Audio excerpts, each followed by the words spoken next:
Bonjour à tous. Je m'adresse à tous les représentants de Genetics sur Mahatra en ce jour historique. Alors, en préambule, nous pensions que nous allions devoir revoir notre rôle dans la société à la baisse. Eh bien, c'est exactement l'inverse qui se produit. Aujourd'hui, voilà ce qui change. La reconfiguration de tous les archétypes et l'installation via les premiers d'un couplage synchronistique avec la néoconscience de chacun change totalement la donne.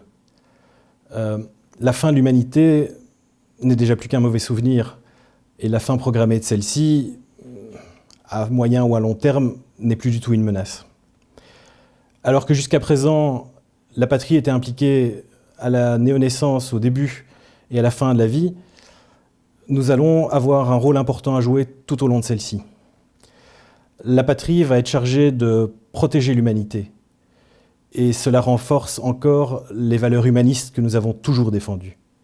C'est pourquoi Genetics a décidé d'ajouter au statut de père celui de gardien. Au terme de résurrection, Genetics préfère celui de renaissance. Et nous demandons à tous les représentants de la patrie d'utiliser celui-ci et de le populariser.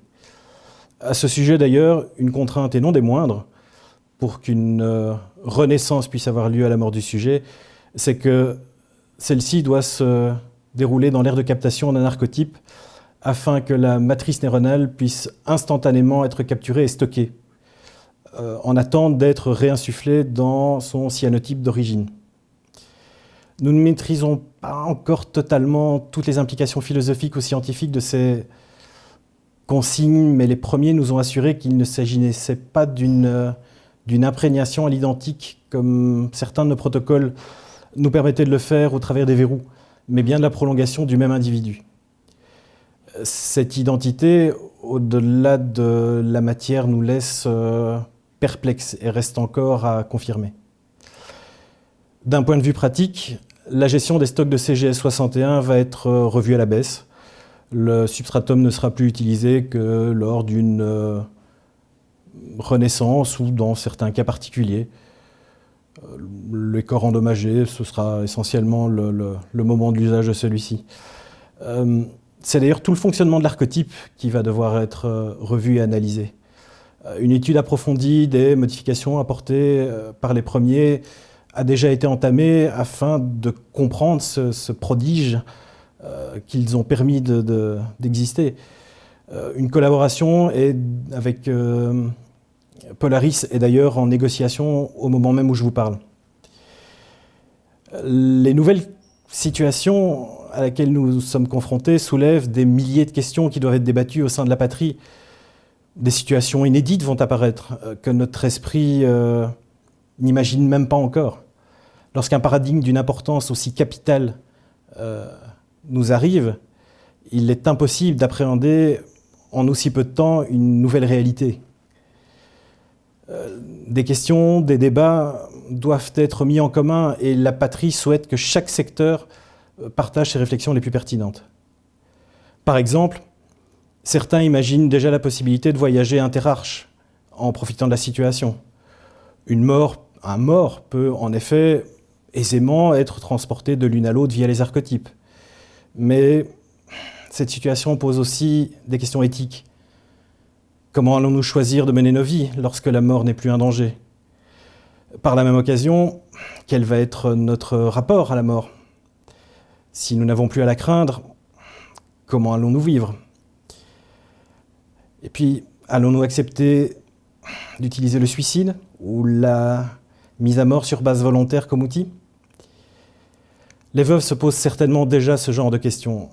De façon à poursuivre notre collaboration fructueuse, nous devons redéfinir nos rapports avec elles face à ce nouveau paradigme. L'éternité étant un concept qu'on ne peut appréhender, le lent apprentissage d'une vie longue, très longue, nécessitera sans doute davantage de stabilité psychologique, ce en quoi les veuves auront un rôle capital à jouer. Toutes les nouvelles ne sont cependant pas bonnes. Comme la rumeur vous l'a certainement déjà fait entendre, la tutelle commune entre Genetics et Technocorp sur Nakatomi Robotics a pris fin. Cette décision regrettable est malheureusement irrévocable. Le censeur peut d'ores et déjà être réaffecté à de nouvelles tâches. Le contexte dans lequel intervient cet événement est assez délicat. La situation ne peut que renforcer les apprentis sorciers de Nakatomi dans leur soif de corruption des corps. Les cyborgs, les augmentés, les transhumains de la patrie vont certainement se sentir pousser des ailes et ça pourrait être extrêmement dangereux. Certes, nous n'avons plus autorité sur eux, mais rien ne nous empêche de continuer à observer leurs agissements. Peut-être même plus aujourd'hui qu'hier. N'oubliez pas qu'il faut être proche de ses amis, mais qu'il faut l'être encore plus de ses ennemis. Pour cela, pourquoi ne pas afficher une paix apparente avec Nakatomi Robotics? Mais bon, tout cela est un détail face à la vie éternelle que nous allons devoir maintenant gérer en tant que gardiens de l'humanité. Je vous remercie pour votre attention. Au revoir.